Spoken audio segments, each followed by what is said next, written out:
Bueno, Agustín, bueno, primeramente, bienvenido a Emisora Vino Nuevo, Maestro, mucho gusto conocerte. José Luis Lemos, y bueno, para mí es un placer poder entrevistarte. Incluso hace un tiempo atrás estuve por ahí tratando de gestar esta entrevista mucho antes, pero bueno, Qué bueno que se haya dado entonces. Gracias, sí, gracias por el interés. para mí esto básicamente es una respuesta de Dios. Entonces, somos un medio cristiano, Sí. queremos conocer todos los detalles al respecto de tu libro. Vamos a ver cuánto podemos abordar en este Sí. poco tiempo. Bueno, entonces, hablamos primeramente de algo muy importante y es que tú hablas de los medios hegemónicos. Sí. Hablas de toda, digamos, esa industrialización que tienen, toda esa indumentación para cambiar el pensamiento de la gente. El libro Generación Idiota básicamente nos da esa ilustración de ese adoctrinamiento que ha tenido la mente de Sí. cada una de las personas que forman el mundo como tal. Sí. Así que queremos saber un poco con respecto a qué influencia puede llegar a tener estos medios hegemónicos en la mente de cada uno de estos. Muy bien. A ver, en efecto, uno de los dispositivos de idiotización, hay muchos dispositivos. Uno de los dispositivos de idiotización son los medios de comunicación. Un medio de comunicación puede ser muy bien usado y puede ser muy mal usado, evidentemente. Ahora, el medio de comunicación tiene ciertos efectos de los cuales no somos plenamente conscientes. Por ejemplo, hay un tipo de efecto que se llama framing, que significa enmarcado. Toda noticia, todo lo que aparece en cualquier medio de comunicación tiene un determinado framing.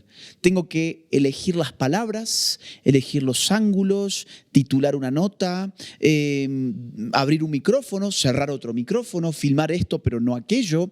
Ese es el enmarcado, es decir, el enmarcado responde a la imposibilidad de contener toda la realidad en el medio de comunicación. Con lo cual el medio de comunicación siempre es un recorte de la realidad.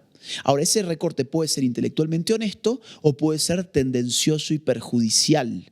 Yo creo que la mayor parte de los medios de comunicación hegemónicos, como vos lo mencionabas, hacen framings tendenciosos y perjudiciales. Te voy a poner un ejemplo. El día de ayer salió una nota en el País sobre la censura que me ha aplicado a mí la Universidad Javeriana. Ahora, ¿cómo daban su enmarcado? ¿Cómo daban framing a esa nota los del País? Diciendo que yo era un homofóbico, un antiderechos, un misógino, un racista, ¿sí? Un ultraderechista. Todo eso es un framing, porque le estás vendiendo Una una imagen. imagen a la gente. O por ejemplo, te pongo otro caso de framing. Los medios de comunicación argentina, cuando salíamos a manifestarnos en contra del aborto, tomaban fotografías en las zonas más vacías de la marcha. Y otra técnica que utilizaban era tomar fotos en las zonas de las marchas donde se vieran muchos ancianos. Entonces, ¿cuál es ese framing? Es el framing de decir, a estas marchas o no va nadie, o los que van son todos ancianos que ya pronto se van a morir, por lo tanto, esto no tiene ningún futuro. Es lo que llamamos aquí en Colombia como el periodismo amarillista. Exactamente, exactamente, es muy tendencioso.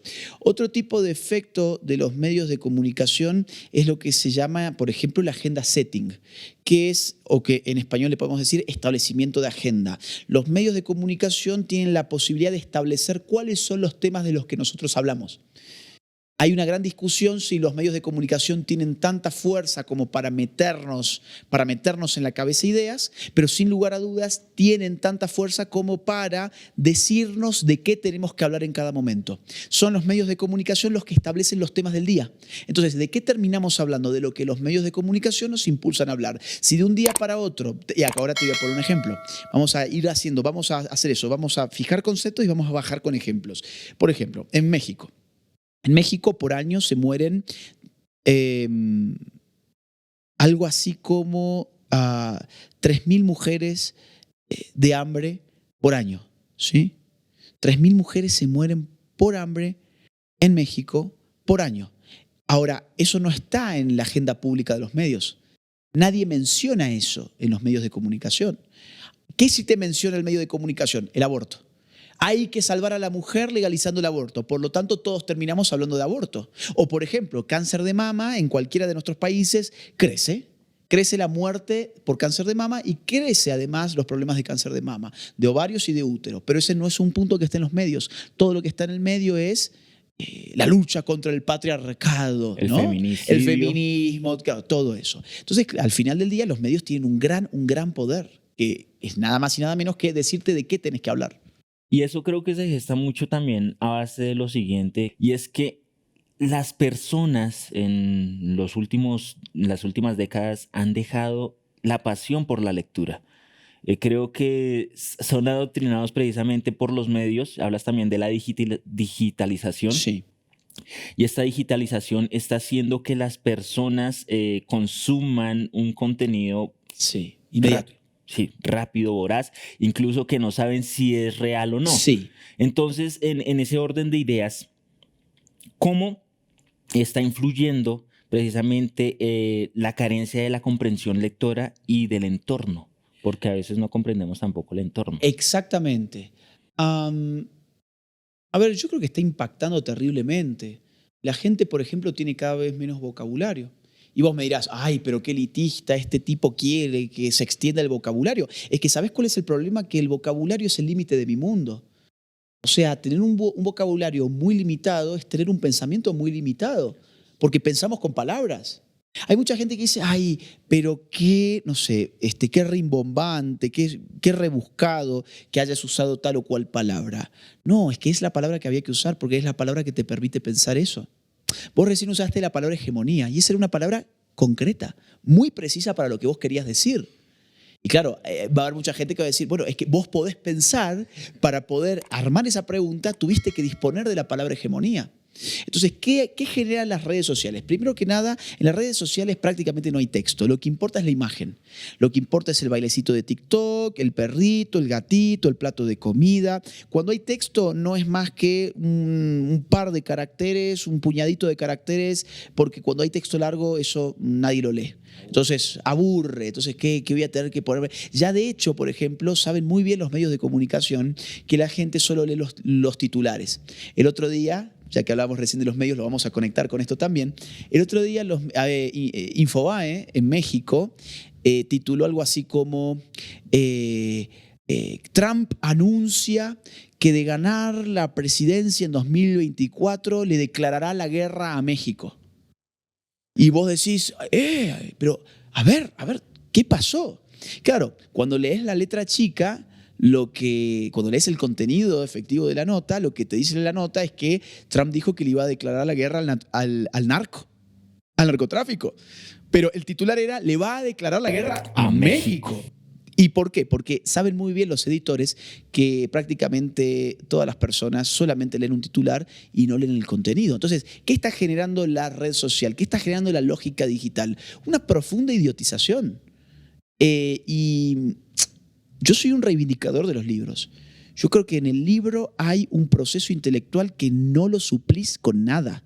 Hay mucha gente, por ejemplo, que compra audiolibros. Bueno, a ver, no estoy en contra, pero el esfuerzo intelectual que implica leer un libro no lo vas a ganar con un audiolibro. Y además que la comprensión es mucho más extensa cuando lo lees. Totalmente, porque te podés detener, repensar, subrayás, reflexionás. El audiolibro le pusiste play y ahí fue. Te distraes con cualquier cosa y ahí se acabó el concepto. Exacto. A ver, hay libros que sí se pueden, supongo, yo nunca tuve un audiolibro, pero supongo que hay libros que van un poco mejor que otros para ese formato. Pero en general, para las personas que puedan adquirir un libro, es mejor siempre el libro, sin lugar a dudas. Así es. Perfecto, Agustín. Ahora, esta siguiente pregunta, hablando del progresismo, que es algo que básicamente encierra todo lo de esta generación idiota, sí. básicamente. Hay algo muy interesante y es que al parecer el mundo va en una marcha acelerada en retroceso. Sí. O sea, precisamente el concepto de progresismo es avanzamos. Sí. Se supone que deberíamos ir hacia adelante. Sí. Pero lo que está haciendo el progresismo es dar marcha atrás en materias de educación, de concepto, de interpretación. ¿Por qué sucede eso? Mira, porque el progresismo determina una agenda y te dice, este es el progreso. El progresismo te dice, a ver, que los niños puedan cambiar su sexo y para eso los hormonamos y los mutilamos desde muy chiquitos, eso es el progreso. Que las mujeres maten a sus propios hijos en gestación, eso es el progreso. ¿Sí? Que haya una guerra de sexos entre hombres y mujeres que desarticule el entramado familiar, eso es el progreso. Entonces ellos le llaman progreso a su propia agenda, a pesar de que su agenda no implica ningún progreso real. Realmente Ningún es progreso. un retroceso. O sea, estamos viviendo, y peor aún, es una autoagresión. Claro, ni siquiera un retroceso, porque para retroceder tendríamos que irnos al pasado. Y es que en el pasado no encontramos tanta barbaridad como querer cortarle los genitales a un niño. Ni siquiera es, o sea, retroceder en un sentido histórico, sí en un sentido moral. De hecho, también lo podríamos hablar en caracteres evolutivos. Porque digamos que las personas suelen, los que no tienen en cuenta la religión, no tienen en cuenta a Dios, pues suelen decir que hemos evolucionado, que venimos desde el mono, pero parece que queremos parecernos más al... Sí. Hay un proceso de animalización, sin lugar a dudas. Por eso quizás la gente se siente últimamente más cómoda jugando a que su gato es su hijo. Sí, hay tal animalización que uno se termina creyendo que su gato o su perro es su hijo. Y yo no tengo nada en contra de las mascotas, me encantan. Yo tuve hasta hace muy poquito una perra. Me duró 18 años mi perra. Sí, pero fue mi perra. Gran cariño a mi perra como perra, no a mi perra como hijo. Yo entiendo que hay gente que no puede tener hijos y entonces, bueno, está muy bien, evidentemente, es lo que toca. Pero hay gente que, por ejemplo, dice, no, es que mi perro es mi hijo, ¿para qué necesito traer más vida a este mundo? Y en ese sentido, más que una evolución, parece una autodestrucción de la especie. Y esto tiene que ver también con el concepto de sobrepoblación, ¿no? Es decir, ¿estamos en un mundo sobrepoblado o no? Bueno, tenemos 9.000 millones de personas, pero el asunto del tamaño poblacional siempre está en función de la matriz productivo-económica. Por ejemplo, Malthus dijo en su momento que el mundo no iba a soportar más de 1.000 millones de personas. Bueno, acá tenemos 9.000 millones y el mundo soportó. ¿Por qué soportó? Porque vino la revolución industrial y cambió la forma de producir. Ahora, ¿está cambiando la forma de producir? Sí, está cambiando. Ahora estamos decantándonos por el reemplazo de la máquina al hombre, o sea, inteligencia artificial, industrias 4.0, el reemplazo de la robótica, ¿sí? Y claro, y 9.000 millones de personas serán muchos, serán pocos. Y para un mundo donde lo trabajan los robots y la inteligencia artificial, quizás que ya tendríamos que ir planificando que los individuos aborten a sus hijos, que a los niños se les corten los genitales cuando supuestamente quieren cambiar de sexo. No se saben atar todavía los cordones del zapato, pero quieren cambiar de sexo. No pueden fumarse un cigarrillo ni tomar una botella de cerveza, pero ya pueden hormonarse y cortarse los genitales. Todo esto tiene que ver con un proyecto político de control demográfico. La idiotización de la que abre ese libro está al servicio de agendas políticas y económicas tremendas. Hablando de las agendas políticas y precisamente las decisiones de los niños, hay algo muy interesante. Y es que vemos que la educación está influyendo mucho en este carácter, permitiendo caracteres como, por ejemplo, que el niño tiene que tener libre desarrollo de su imaginación, que todo lo que él haga se le debe alcahuetear o se le debe permitir. Entonces, vemos que esto también está, digamos, teniendo esa influencia en la educación. Claro, y eso tiene una raíz que tiene que ver con el derrumbe de las autoridades. Nuestro mundo es hiperigualitario, no soportamos la idea de jerarquías, por eso ni siquiera somos capaces de distinguir la verdad de la mentira, porque eso ya generaría una jerarquía. No nos gusta la diferencia entre la belleza y la fealdad, porque eso genera sin lugar a dudas una jerarquía. Y ahí está toda esa militancia que es muy llamativo ver cómo tratan de afearse. Hay un esfuerzo deliberado para afearse porque en la belleza hay una jerarquía respecto de la fealdad. Entonces, se va cayendo todas las jerarquías caen. Y la de la autoridad, tanto familiar como educativa, como escolar, también cae. Entonces, el niño se convierte en un pequeño tirano. Es decir, no hay que, por ejemplo, ejercer ninguna disciplina en el niño, no hay que marcarle ninguna pauta de conducta, no hay que establecer ninguna normativa, no hay que hacer nada de eso, porque entonces eso responde a una autoridad y ya creemos que es autoritarismo. Entonces hay un gran ataque a la idea de jerarquía que también es propia de la generación idiota. La novedad de la radio en la web es Vino Nuevo. Tu banda ancha con Dios.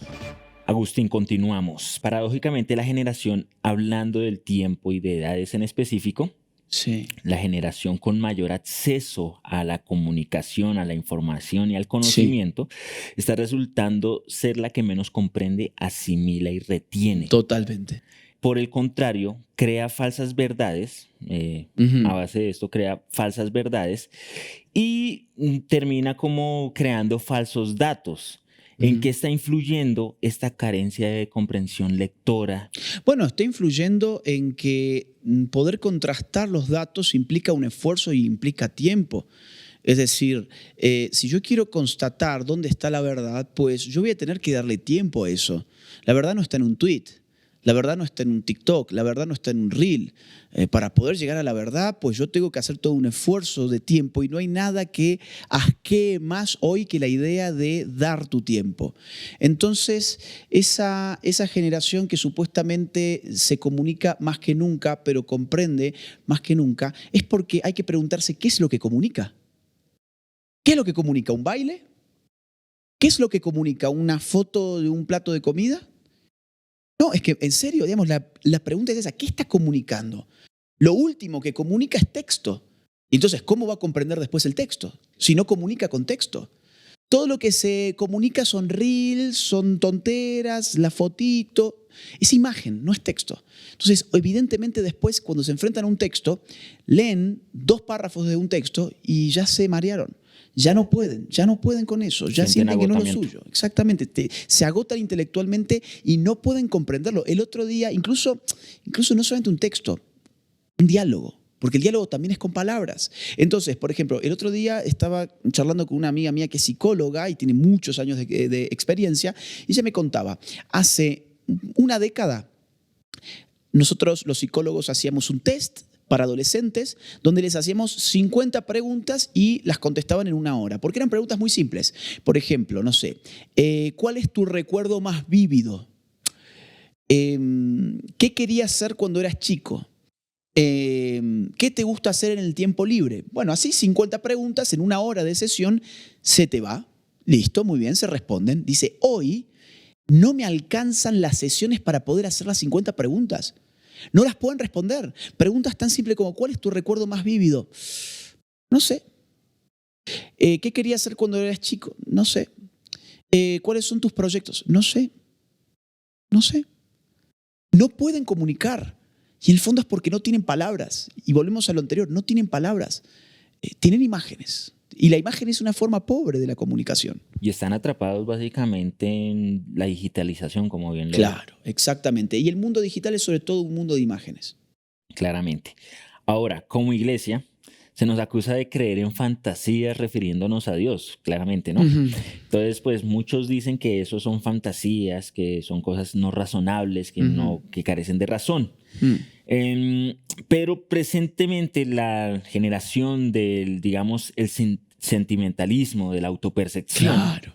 esta generación es la que nos acusa de este tipo de cosas. Ahora, según tu experiencia plasmada en el libro Generación Idiota, ¿qué crees que haya obstruido? Porque es una obstrucción en el razonamiento y en la percepción de la humanidad. ¿Qué crees que lo que esté, digamos, obstruyendo ese razonamiento?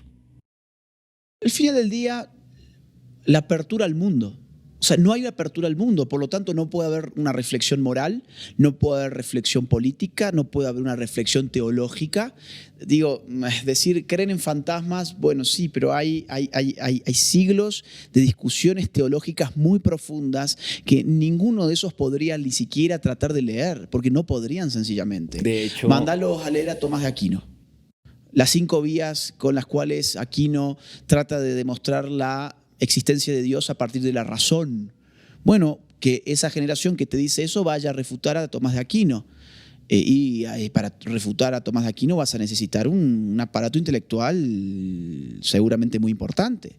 Entonces, ¿qué es lo que obstruye? Y lo que obstruye es una cerrazón al final del día. ¿Por qué? Porque la educación es precisamente apertura. Es apertura que a la idea de que hay una verdad que podemos o debemos, mejor dicho, tratar de alcanzar y que esa verdad no está dentro de mí. Y vos recién dijiste algo muy importante, sentimentalismo. Claro, los sentimientos sí están dentro de mí. Y por eso lo que se ha cambiado es el valor de la verdad por el valor del mero sentimiento. Ahora, todo lo que vale es el sentimiento, no vale la verdad, porque la verdad está fuera de vos. Y el idiotismo es siempre una curvatura sobre el sí mismo. Es siempre un volver a mi ombligo. Claro. Entonces, una persona idiota, pues, es una persona mal educada en el sentido de que no puede salirse de sí. Y sin salirte de vos, sin mirar hacia afuera tuyo, pues entonces no vas a dar nunca con ninguna verdad. Yo entiendo esas frases hechas, la verdad está en vos, la verdad está en tu interior. No, eso no es así. La verdad es la adecuación de la inteligencia respecto de una realidad. A ver, vamos a poner un ejemplo tonto, pero para que se entienda. Es verdad que esto es un libro. Es decir, mi inteligencia se adecúa a esto, que es un libro. Esto no es un pastel. Si yo me quiero comer esto, pues creo que voy a tener un grave problema. Claro, evidentemente pongo un ejemplo muy tonto para que se entienda el punto. Ahora, si yo dijera no importa la verdad, estoy diciendo pues no importa el desarrollo de mi inteligencia, ni importa lo que está fuera de mí, lo que importa que es mi sentimiento. Y si yo siento que esto es un pastel, bueno, te desafío a que lo comas. Claro, no, ahora no somos hombres ni mujeres, somos lo que sentimos que somos. Claro, pero después te vas a dar cuenta que para poder tratar de fingir que lo sos, vas a necesitar hormonas, vas a necesitar que te mutilen los genitales, vas a necesitar una mastectomía. ¿Y cómo? Si no era que el mero sentimiento ya te hacía ser del otro sexo, te vas dando con todas contradicciones insalvables porque en el fondo lo que no hay es una apertura hacia la posibilidad de adecuar la inteligencia con la realidad. Y las contradicciones son las que precisamente hacen que se creen cada vez más y más géneros, ¿no? Así es. Permíteme una última pregunta, que es, ¿la generación idiota va de izquierdas o derechas o es un virus que afecta a cualquier parte del mundo? No, es un virus que afecta a cualquiera, incluso a personas que no tienen ni siquiera ideología política. La generación idiota, digamos, es la forma de describir críticamente a la cultura. Ahora, sí que dentro de, y esta es la propuesta del último capítulo del libro, dentro de la derecha hay una fuerza política para superar el idiotismo. Dentro de la izquierda no, porque la izquierda es sistema establecido. Y porque además ese idiotismo que describo en Generación Idiota es muy parecido a lo que hoy llaman wokeismo, a la cultura woke. O lo que podemos decir también a la cultura progre.